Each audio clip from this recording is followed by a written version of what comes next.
When looking for the king of podcasts, you're at the wrong channel. Well, excuse me! Looking for good ideas for life? You're far from good hands. Hey, bud, what's your problem? If you think the listener is always right, you're far from the right place. Out of order! Even in the future, nothing works!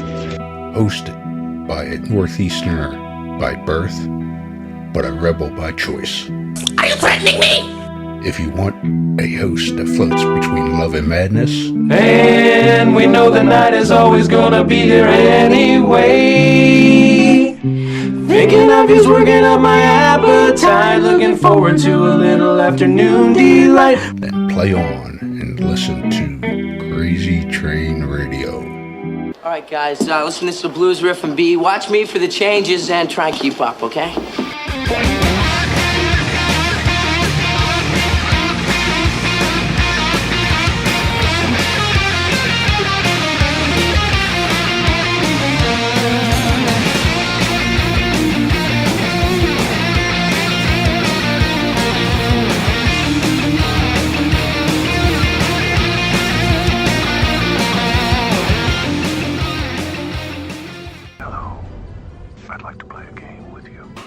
Within the gaming world, there are your general gamers, but then there are those that enjoy the dark underbelly of gaming. If you're one of those that enjoy the dark underbelly of gaming, we certainly got the place to send you.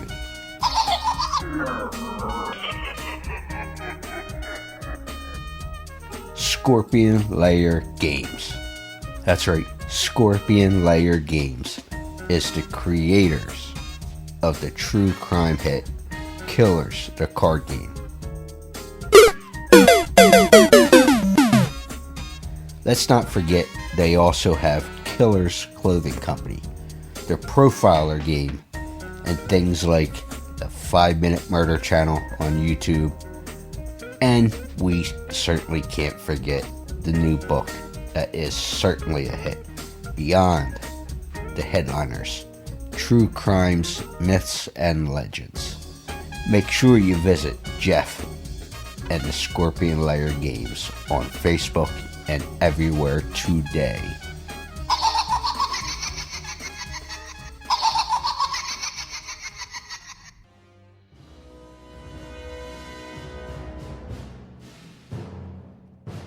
Hello everybody, it's Patricia Peters. You are listening to Crazy Train Radio.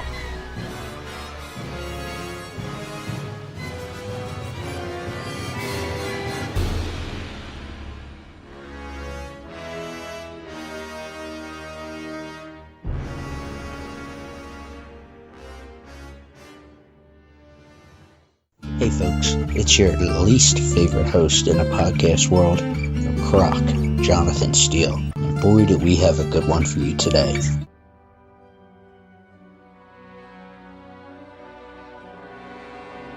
Alright, so ladies and gentlemen, boys and girls, children of all ages, this next guest has certainly known her way around a stunt or two. Rumor has it anyway. As she has been a part of some of our fan base's favorite movies and films, like 1992's Batman Returns, doubling Michelle Pfeiffer. Not that she couldn't pull off a Michael Keaton, but I was going ass backwards as usual. Love you, Michael. Army of Darkness, she was a part of with Bruce Campbell. Also which is part of the Evil Dead series, Transformers, and we are currently in Parsipany, New Jersey for Chiller Theater, as she is embarking on this new adventure to tackle, and that being the convention circuit.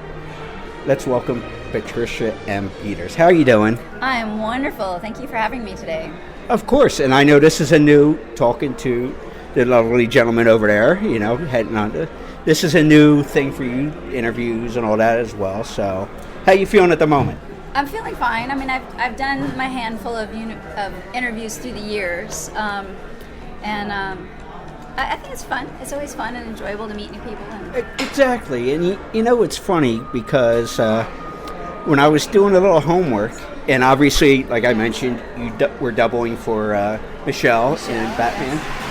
And I should have made the phone call, but I know he's just getting back from overseas and stuff. But you, on that film, obviously doubling Michelle, was working with a good friend of mine and friend of the show, Anthony DeLongis. wonderful, yes. And you know what? I brought my whip with me today. Anthony trained us all with the whip. Yes. And he is amazing. And great teacher. Yes, and if anybody gets a chance, I like to rub it in once in a while. Yes, Jason, that's you. For going to Rancho Ondala, I've been lucky enough to go out and hang out there for an afternoon and work out. And Anthony's a great guy, great teacher. He's such a good teacher. I mean, he can take you from having zero practice or experience using a bullwhip to, like with Michelle, taking a cigarette out of someone's mouth with a 10-foot bullwhip. Yeah, it's funny because I was just that session, and don't want to make it all about Anthony, even though his ego would appreciate it. I know I'm going to get a phone call. What are you saying, partner? No, I'm truly grateful to him, though. Yeah, but I'll hear about it still. He'll give me grief. Okay. No, but so we were there, and he introduced me to another martial arts friend based in San Jose. He's got a school, European sword fighting and all that. Great. And I happened to be there in January during the wildfires in Southern California, but I luckily went up to San Jose as well, hang out at the school a few days, and Anthony teaches knife throwing as one of his trades. And there was a student working on her knife throwing. I go, oh, I know that technique and all. Oh, yeah, what technique is this? And I explained it. It's, the longest theory. She goes, well, looked at me. Like kind of like, yeah, okay. Like, yeah. And the guy who runs the school, no, he learned from my teacher. Talking about Anthony? Yeah. So. That's great. Yeah, it's one of those, he's not lying. No. Right? But, So what made you want to get into the entertainment field and stunts in particular? So I was like the hyperactive kid climbing on everything, where when you're younger, everyone's like, hey, get off of there, get off of there. And eventually someone sees you and goes, hey, do that again. They were filming some movies down at the beach in Santa Monica where I grew up. And I was always swimming Muscle on the Beach, bars. right? Muscle Beach, the original Muscle Beach, before Venice was called Muscle Beach. And they were filming a movie, and they kind of roped off the rings that were my life. I lived on these rings. Since I was 3 years old, I swung on these rings like a monkey. And they had all these girls in bikinis, and none of them could do it. It was like an obstacle course. And they were like, hey, put a swimsuit on that girl and stick her in there. And, someone gave me a little cash, and okay. They paid me to do what I love to do. And I actually, in that area, I knew a lot of people that did stunts, circus, acrobatics. And eventually someone called and said, I need a blonde girl, someone to flip off of a lifeguard tower or something. They were doing the movie Dragnet. And that was in 1986. And that was my first time off and running, we're actual going. Film business, yeah. So, it's funny, I'm thinking about this. As you say that, jokingly, about the get off there. Yes. And I don't want to get too personal, obviously. How many kids are in your family as far as that your parents had? Is it just you? Or? 5. I'm the youngest. I'm the baby. So they threw me all over the place. Okay, I was going to, because where my mind went was, were you the kid that they, by time we get to 5, it's like, she'll be all right. Yeah. Or was it you were driving your folks nuts going, get off there, do that? What are you doing? Probably both. My sister likes to joke that, by the time you have your 5th kid, you're like, you're allowed to run through the house with scissors in your hands. She said, we throw you down the stairs and you'd get back up. And jokingly, she'd say that. But, and then me and my brother would kind of joke that we probably drove my mother to drink, because we'd scare the heck out of people. I was so tiny as a kid. I was a preemie. I was very small, but yet I would be up places that would give people a heart attack when they'd see us. Like, the baby's on the roof, they would freak out. Like Stewie and Family Guy, baby's on the roof. Right. Or it's, I'm thinking of the Seth Meyers joke. I'm not going to get into it, waste time there, on his Lobby Baby special, when you get them multiple kids. Yes. That he was talking about, if you've seen the special. Second or third kid is practically, I'll put myself to bed now. And the first one, you never let them touch the floor and get dirty and do anything. And by the time last you get one, you're like, they're fine. But, excuse me. So, There was a story I heard with Batman Batman Returns. Yes.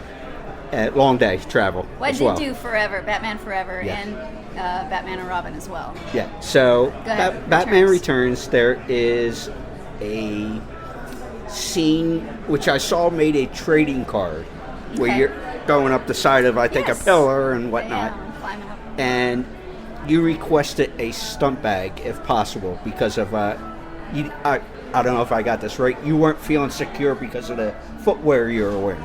Yeah, well, I was wearing a pair of 6-inch heels, which, they're hard enough to walk in, let alone land in.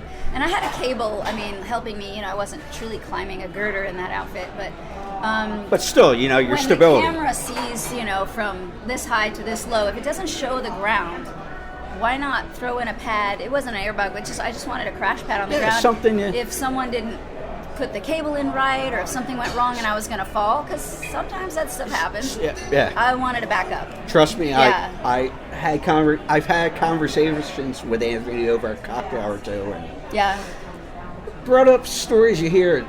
Don't. So safety, I set off safety's number one. Yeah, for anybody in the business. If so it's not going to ruin the shot, just put it in there. Nice. Now, how difficult would that be with the cat suit being like a thin rubber material, like especially with fire and stuff around? It seems like there's a lot more risk in doing it besides the stunt itself. It doesn't protect your skin because it's literally, I heard, 14 thousandths of an inch thick. Like if you took a balloon that you blow up and stretched it over your skin. Yeah, exactly. That's how thin it is. Yeah. So, if you poked it, you'd feel like it would just pop. Not much, protection there from the clothing aspect. The corset protected a little. There was a scene where I'm standing in front of, I think it's Max Schreck's department store. It gets blown up. Yeah. And I'm standing in front of it before I climb the girder or whatever. And they cleared the studio. Everybody runs out, and they're like, okay, you stay here. And they, split. And I'm okay. And the camera's on me.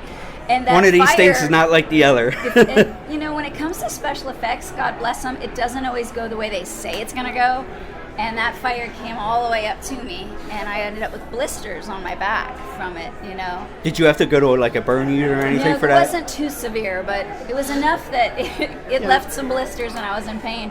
But I did, they didn't say how long after the cut's going to be because everybody literally ran out of soundstage. Yeah. So once I stood there as long as I could, I couldn't take it. I ran. And I was thinking, oh my gosh, did I ruin the scene? And I'm like, no, they only needed that first moment of the explosion. So they didn't need me to stay longer. But, It would have been nice to tell you. It would have been very nice to know Smart me up a little bit. How long do I need to hold this pose while you blow things up? Yeah, give me, for my own personal safety, I can go 1,000, 2, 1,000. Okay, time to go. Time to go. The explosion was so much stronger. Sound stages are pretty long. They're pretty huge. And they had the door, it's like a huge garage door kind of thing, open on the other end. And when the explosion went off, it makes such a pressure that trash cans were thrown out of the building. And I'm trying to stand there in my heels and not fall over. Yeah, exactly.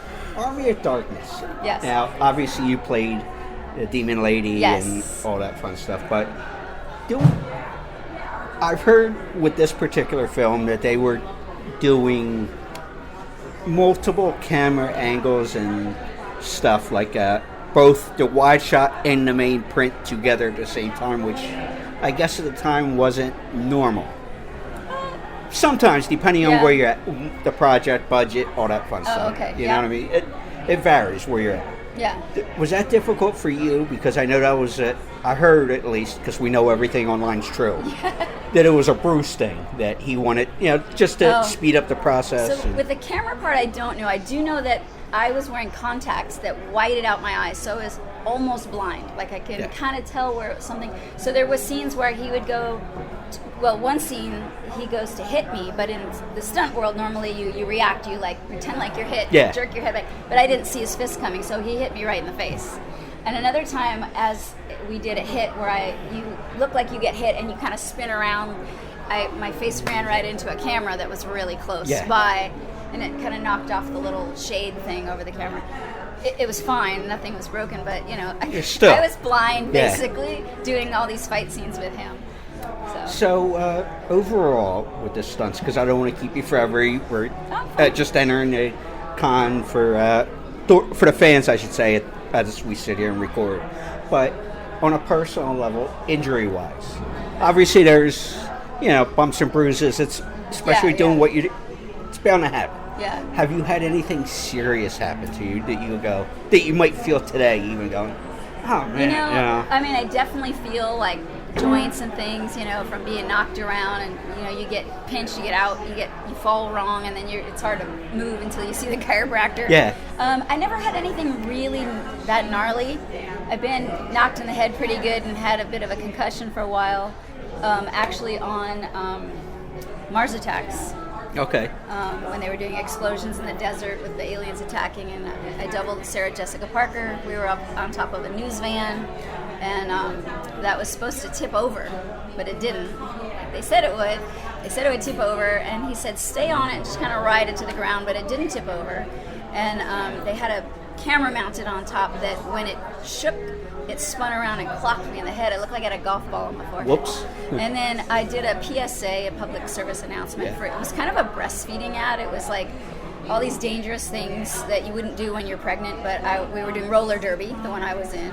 So a couple of stunt people and some real roller derby artists.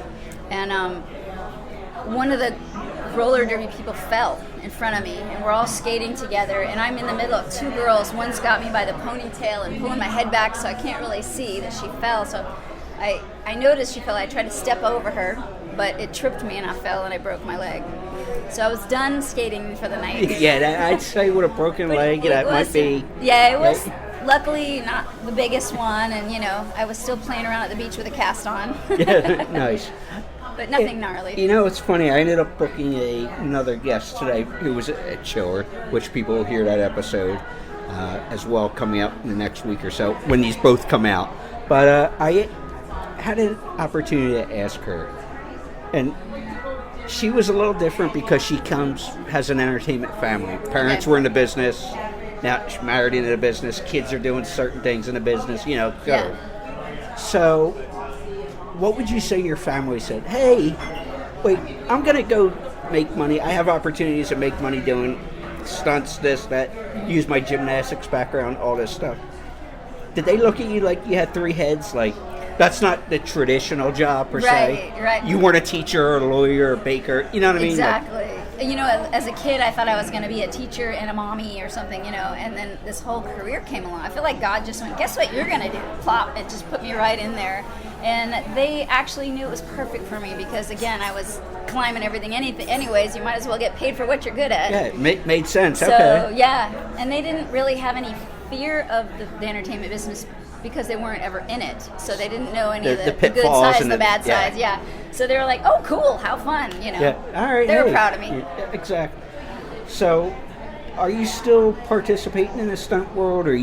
What does 2025 and next couple of years would you say look forward to? Are you still wanting to participate in the entertainment field? Where's our head at, I should say, with this? Yeah. Actually, I would not mind doing some more. I don't want to do, as a stunt woman, I don't want to do a lot of heavy duty hitting the ground stuff. I'm kind of retired from that. But once in a while I get called from someone to do some simple driving, sliding around here, a little fun stuff on some shows. So I do like to do that. A couple years ago I got to do Fear of the Walking Dead. Nice. Although that was rough. It was a little more brutal physically. A little jarring. Yeah, a little jarring, yeah. You felt that the next morning. I'm getting too old for this stuff. I want my body to last a little longer. Yeah, exactly. We want to... Yeah. Now we're going to be selective in what we do if the phone rings. If I can, yes. Yeah. I'd like to keep doing some selective stuff. How about the con circuit? Is this your first show, or...? This is my second. Okay. Of the cons, yeah. Well, at least you picked a decent one to come. From people I've talked to, this is very well organized, all that. Yes, this one's great. So... Very popular. Well, since you did a show before, and I'll make this the last question, I find it interesting when fans come up to different people and such. Yeah. Have you had any strange things brought to you to sign? Or something that, not so much strange, but you're like, you weren't expecting? Because obviously people have 8x10s and certain, or hey, can you sign my DVD? Can you do, there's certain traditional things. Mm-hmm. Did anything surprise you?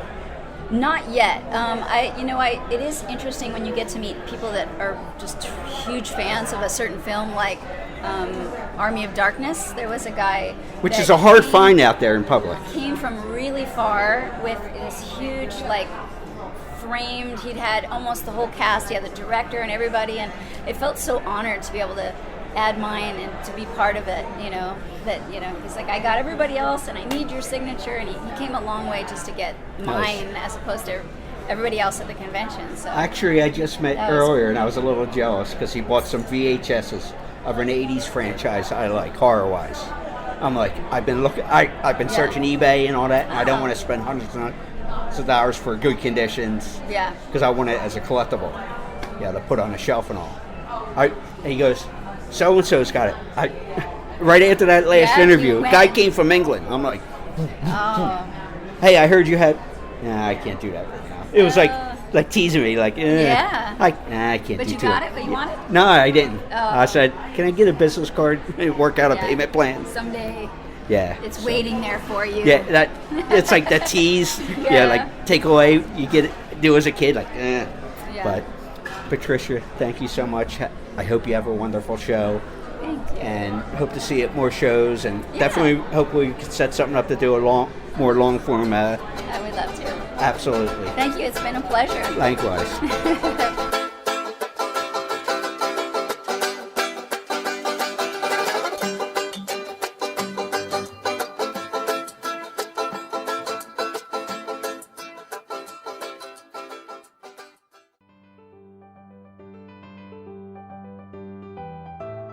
Hey folks, looking for the ultimate destination for the nerd enthusiasts and collectors? Well, we found the spot for you. Nerds Nest Collectibles is a haven for nerds, geeks, and fans alike, as they have many different products and certainly more to come. Make sure you go ahead and visit them at nerdsnestcollectibles.com. Check them out.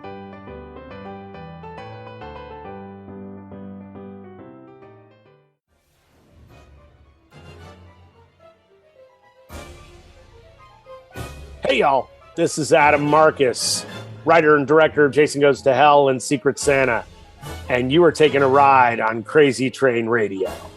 Badass.